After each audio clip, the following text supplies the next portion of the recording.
feature presentation. Welcome back to another Untitled TIFF review. I am one of your hosts, Matt Rohrbeck. Alongside, he's allergic to tomatoes, but he is tomato meter approved, Eric Marchin. Matt, I'm hungry like the wolf. Eric, if you were an animal, which one would you be? That's a good question. I do like wolves actually quite a bit. There you go. Then this movie's right up your alley. That or an Can't wait to hear octopus. your thought. Oh, an octopus. Okay. Yeah, because they're just strange, intelligent creatures that do feel otherworldly. Although I'm not saying that I'm otherworldly or intelligent, which I'm neither. But I just like the way that they look. It's just, they're interesting. I always loved sea otters. I did a project on sea otters before they became like trendy, because I feel like I liked sea otters before everyone liked sea otters. Okay, I did a project. Oh, so you're one of those people. You're claiming it for yourself. Because sea otters, I feel like, are trendy and popular now, but like I loved those little bastards right from the beginning. Or a seal. I think being a seal would be fun. You just get to lounge by the water and kind of bounce around on your belly and stuff like that. I think that'd be fun. Until you go in the water, though, because then you have to worry about whales, sharks, and like eating me. Yeah. If you're a sea otter, you can be in like a river or something, right? Or no, they're in the sea. It's a river otter, maybe just an otter in general, and I can choose which kind of otter I want to be. Yeah. Anyways, today we are reviewing Natalie. Oh God, I just looked it up. Biancheri, right? Yep. Biancheri's Wolf. I'm so bad. Guys, I swear to God, we try to be better. And I try to look things up beforehand and do my research of how to pronounce people's names. And then right when we start, goldfish memory. So maybe I should be a goldfish. We're reviewing Wolf, which just premiered at the Toronto International Film Festival. Eric and I have been covering the entire festival, so you guys can go back and listen or watch all of our reviews over on our YouTube channel. Just search for Untitled Movie Reviews and we should pop up, or our names or something like that. Or just search our Dune review. Yeah, I mean, you can get our perspective, that's for sure, which it looks like we're in the minority about, but whatever. Sometimes there's some people that are on our side. Yeah, well, not even on our side, just don't like the movie. Like, I think, to take a side tangent here, we didn't like the review. We've gotten some criticism. We didn't like the movie. Our review we liked. Oh yeah. Other people didn't like the review. Pardon me. Yes, we didn't like the movie, but I thought that we both brought some fair criticism. I agree. In terms of our deconstruction of what worked and what obviously didn't work for the movie, and a lot of the reviews of our review, or criticisms or comments to the point where we shut them off, were comments well, not only mean, but I mean that's to be expected. It is the internet. That's why I'm good patience for it. But on top of that, a lot of the reviews were coming from a place of not having seen the movie, which I always find that to be. We'll go into it. Let's save it. No, I know that, but I feel like we should at least just kind of. We made a joke. We will, and we'll talk more about the festival as a whole and how we covered it and all that stuff on our post show, which will be on the Untitled Movie Reviews or Untitled Movie Podcast channel on podcast. Guys, services. It's been a long 2 weeks. We've covered a lot of stuff. We have COVID brain, on top of everything else that we've been doing. We apologize if we're a little loopy or incoherent, but we're trying. We'll talk about that. And to tie it all back, we are reviewing Natalie Biancheri's Wolf, which Nailed it. You're better than me. You're a better man than me. It's only because you set the stage for it, and Alex Reno specifically, Matt does. He keeps me honest and he tries his best. Yeah. Yes. But yes, we're reviewing her second narrative feature film, Wolf, which premiered at the end of the festival, weirdly enough, with no P&I screenings whatsoever, public only. So that can sometimes be a sign. It doesn't necessarily mean that the movie's bad. It could even just mean that the film wasn't finished yet, or they were wanting to save something specifically for TIFF to be exclusive. But it is a little bit odd to have a movie play right at the end of the festival when a lot of international press have already left.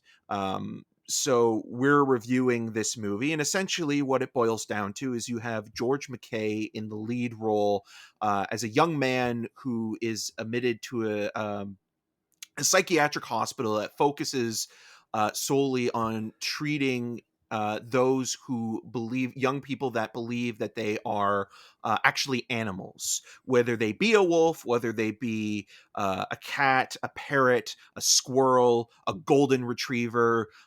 There's an array of different human personalities believing that they are the animals in which they are inhabiting, or vice versa, Species dysphoria is what it's is the clinical called. term Yeah. for it. Yes. And The then real life clinical term. yeah, and so the idea here is that you're seeing it from the point of view of George McKay's character, who believes he's a wolf. His background, as he's being omitted to this hospital, is that maybe he has hurt some people in terms of, getting out there and sort of trying to, I don't want to say play a wolf, or just think he's a wolf. And we see a little bit of that in the very opening shot of the film. But as we come to learn about his character, he's one trying to repress those urges because he feels a sense of obligation for becoming quote unquote more normal for his mother and father, but also in the fact that he will not be released otherwise. And in the process, he meets an array of characters that feel as though the director is trying to basically make a modern version of One Flew Over the Cuckoo's Nest. Yeah. In the process. And McKay, who is completely and utterly committed, especially in the physicality of the role. You can probably tell that, like, he studied and How a watched wolf every moves and video of wolves, and probably watched The Gray a few times. But there's just something about this movie that if you are not buying in to the film, you're going to kind of be completely removed from it. And I found this to be a bit of a chore to watch. Not because I'm not taking away from anybody that maybe believes that actually they are. suffers from this, or No, it's more so the filmmaking, because the whole time I was thinking, okay, there's this disconnect between tone and intent. There are moments where it almost wants to be comedic in terms of the relationships and the dynamics that these characters have with one another, but also sort of, again, who they believe that they are, especially with the characters that are thinking that they're either a squirrel or Mhm. a golden retriever, where there is sort of this reaction or invitation to laugh. And I kind of felt that that was the part where I was a little bit on kind of a non-solid ground with the movie. And then when you get to know the characters more, you're supposed to empathize with them, obviously, and you do, but it just kind of feels like the movie doesn't really know what it's doing in terms of, like, does it want to be surreal? Does it want to hint at that maybe, this is like some sort of weird reincarnation movies with insert shots of dreams of Mhm. McKay's character thinking that he's a wolf, and then like his Mhm. relationship with Lily Rose Depp, who Mhm. is a cat, I believe, and like Yeah, watch Wildcat, yeah. Wildcat. And the whole time you're just thinking to yourself as well, this would have been better applied if it was the Cats movie adaptation that Tom Sure. Hooper did, and you had all the actors just, without the CGI, Just dancing around yeah. and prowling like they were cats. Yeah. Yeah, I'm mostly with you. I think George McKay is, in his physical performance quite good, not to just repeat you, but like I do think that whenever he kind of transforms or at night lets his urges kind of take over and he actually starts acting like a wolf, like the way that it's shot in the shadows, or we'll see his shadow on the wall, and the way that he kind of like, it reminded me of, you see the behind the scenes footage of Andy Serkis and other people in the Planet of the Apes movies, like walking Well, like Terry Notary, right, who actually yeah. worked on this. Oh, did he? Okay. Yeah. That makes sense to me because it definitely remind me exactly of that, where, the physicality in his shoulders and his chest and the way that his legs and arms would be placed on the ground and how he would walk on all fours, and even the way that he howled and things like that. You could tell like he really worked on this physical performance of transforming into this wolf. And like, you do have to buy into it, because even people in the audience at the beginning were having that kind of uncomfortable laughter where you weren't sure if you should be laughing or if it was serious. And then you end up finding out, like to Eric's point, that there are a couple times where there are supposed to be intentional laughs, which makes the movie a little tonally awkward. But the movie takes itself seriously throughout the whole thing. So a lot of times at the beginning, people are laughing when you're not supposed to be, because it's a little jarring to just see these people acting like animals, right? And like, whether it's a parrot or a squirrel, like Eric mentioned, like at first it feels, because it feels so wrong, or it feels so, strange, that it almost is comical. And then you could see the people in the audience kind of uncomfortably laugh, and then that kind of settled down and no one really laughed throughout the whole movie. So it is totally awkward. I like George McKay in it. I think there's some weirdness in the movie that I wasn't expecting, even though it's about people who think that they're animals. Whether it was from, I'm a sucker for this kind of stuff, but I liked the like informational videos at the zoo that like were in that kind of really corny, like you're at your workplace watching a, like, here's a health and safety video, and it kind of shows you that really kind of poorly put together, corny 90s style, like, you know what I'm talking about, like Yeah, video. where it's basically Like, where you have in the background the snake eating the frog, where yeah, it's it's overlapped with like with, videos of human beings like yeah. doing sort of the social norms, whether it be shaking hands or talking to each other and sort of Mhm. saying like, you want to do more things like this, you don't And want to not, be like the yeah. thing in the But it's weird background. because it's like this weird long take of Juxtaposition. a snake eating a frog, and it had some weirdness there, and that was a part that I think is sort of intentionally uncomfortable and funny. And I just wish there was more of that, where it doesn't kind of keep that tone throughout. Like, that's the one moment where you see it in the background a few other times. Um, so yeah, it's not great, but I found myself thinking, I didn't hate watching it. I just felt, oh, I don't know what the hell that was. Something fell. I hope everyone's okay. Um, just want to make sure everything's good. I don't know. Sorry, I heard a whole bunch of stuff fall.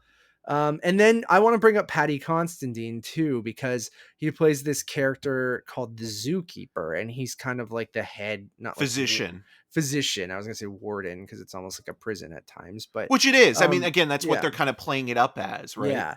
And he is just kind of so over the top, that it kind of takes you out of it, right? Like, when the movie wants you to kind of sympathize for these characters, when you go so hard with a character like that, where it becomes kind of, it crosses that threshold of being like, all right, this is maybe too much. Like, I know he has some extreme measures he needs to go to try to, make these kids, feel human again, or realize that they are human and not animals.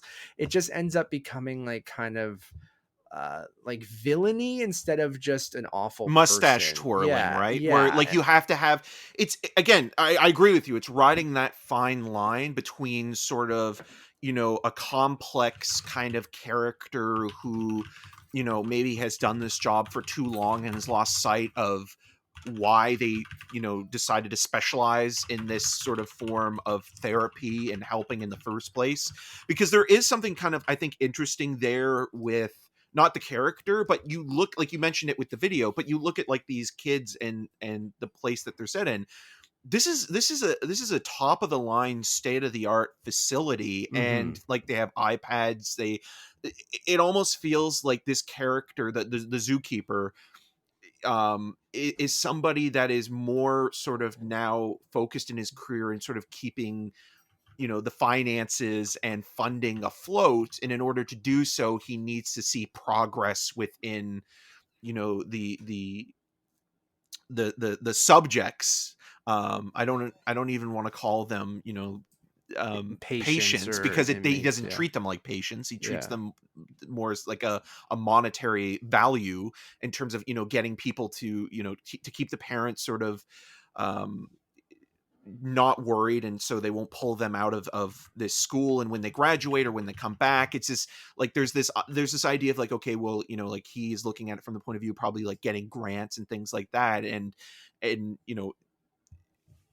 is very sadistic to the point But of, even then, you'd think that this stuff would have come out from, oh the yeah, kids, or like, maybe this is the first time that it's like this kind of I mean, there's a facility has reveal been. of a guy that's like thinks he's a lion that feels like he's been kept there for a long time that Right, but way, it might but not necessarily just be with him. Like he might have sure. even inherited him from somebody he was That's working true, with, yeah. right? Or maybe he was smart enough to keep this sort of low profile, because as we learn, like this facility is in a very isolated area for the most part, and he does have a way with words to reassure the parents in terms of keeping people low key. But I do understand what you're saying. Patty Constantine is one of those guys who I think is a really talented actor, especially when he is in comedic roles. You look at the work that he's done with Edgar Wright, but he's also a really great director. A film that played at TIFF, I think almost a decade ago now, Tyrannosaur with Yep, Olivia exactly a Colman, decade. is incredible, and it's a very dark and hard movie to watch. But it's more compassionate with its characters and sort of how it portrays sort of people on the outskirts of society, or considered different than I think this movie does. And it's unfortunate because I think there is something there that could be done, and it's not necessarily like, I can see some people saying like, oh, is it kind of like a Yorgos Lanthimos movie, like in the way that The Like The Lobster is, Lobster, yeah. right? But it's not that. It's trying to kind of be like, I think what it's trying to say is like, okay, there are people out there that exist, and we have to kind of show them the compassion and understanding that we have for any other mental illness, or health related issues. But at the same time, tonally, in terms of its visual aesthetic as well, it almost feels like it's kind of in this weird sort of thriller area that it doesn't That's what I really. mean, where you can't connect because it No. almost feels more focused on those thriller elements than it does on the dramatic elements of people actually suffer from this and making you feel sympathy. Instead of making you feel sympathetic towards everyone there, the movie makes you, oh, I want him to escape, right? It almost becomes like a jailbreak kind of thing. Which again, One Flew Over the Cuckoo Nest does do that as well, and that, I mean, I keep referencing that movie, but it does almost feel like it is taking certain sort of notes from that movie, to the point where you get to the third act, and it does become sort of an escape mission film to a certain degree. Mhm. But it just never kind of fully comes together, even when they have this montage scored to Gloria, where you're thinking to yourself like, I don't really understand, other than the fact of like, okay, some movies just have montages scored to a song, but it doesn't really work with what the visuals are representing in this one scene, other than to say that a lot of the staff working here are as complicit as the doctors doing it. And like, this is one step away from being parody. I mean, you might as well cast Kevin James as the zookeeper, and sort of being tongue in cheek, or what have you. And to your point, Constantine is so over the top and just kind of a jokish kind of villain. Like he would be as sort of well represented in this performance as if you were to take him and put him in a Bond movie, like not a recent Bond movie, but like a Connery Moore Bond film. He would work Mhm. just as well there as he does here. And a lot of the supporting cast are good. Like you have two people from this little movie called Dating Amber with Lola Pettigrew and Fionn O'Shea, and it doesn't feel like any of them are really developed other than what their personas are. And that's unfortunate as well, because again, you think that this could be a really rich ensemble. When you think of One Flew Over the Cuckoo's Nest, you think, okay, well, you have Brad Dourif, and you have Christopher Lloyd and Danny DeVito, and even though they're smaller roles, they're given something to do, and they play off of Jack Nicholson so well, where you never really get to learn too much about them, or you No. never feel that they get really strong moments with George McKay, other than Lily Rose Depp. Yeah. Yeah. And even their whole relationship is just kind of, I don't really have much to say about it. It's just fine, It's I guess. underdeveloped. Yeah, It's like, it's really and again, like, it's hinting at like this weird supernatural thing that it's almost dismissive of, this being, a clinical term. Like, it's almost like saying, okay, well, these dreams that McKay's character is having, it's almost like, okay, maybe he is a wolf, because he talks about having this calling as a child, and the dreams of like this blurred vision of like this And I'm not winter saying, I don't think the forest. movie's ever saying that they're not, right? Like, I guess that's kind of maybe, I don't think the movie is necessarily doing this, but there could have been something to, I guess because this is a real life thing people obviously deal with, you can't just then go, well, it reminds you of conversion therapy or something like that, right? Like, or someone who believe, or what other people say, you believe you're something else, but you're really this, right? Right. Whether, and I feel like maybe there's something that the movie's trying to do with that, but I just don't think it ever kind of quite goes there because of some of the things we're saying. Like it doesn't go deep into how each of these kids are feeling, or how this experience is traumatizing them. It's just very focused on Jacob, and it becomes this kind of thriller movie that doesn't necessarily go very deep into some of those themes that, yeah. And going back to McKay, like, I really do think that, if much like Tammy Faye, which we just talked about, like, I feel like his performance, is super committed, and, I bought into him. It's just, I think I wish the movie surrounding him, kind of fit that. And, it just ends up being kind of whatever. So I'm going to give it a 2.5 out of 5. I'm gonna give it a 2. I could never really connect with the film. And again, the physicality of George McKay's performance is fine, but we also saw that in 1917 in terms of what he was able to do, throughout this movie that's presented as a single take film. Sure, And I just found, like, it's hard. It could have so easily come across like you have to buy into him as this wolf, or else you're just going to be completely, like, you're just going to laugh at it. And I thought that, he did a good enough job that made the movie watchable, even if I didn't think the movie, because I think it could have been a disaster if you didn't kind of sort of nail that part anyway. yeah, no, I know what you're saying. Where like the performance, it does really hinge on that performance, and Hmm. if you don't buy into it, um, you'll have a harder time And I getting think a lot of through. people won't, but No, and again, McKay is good, and he believes in the part, and he's not just simply like, oh, I can't believe how ridiculous this is.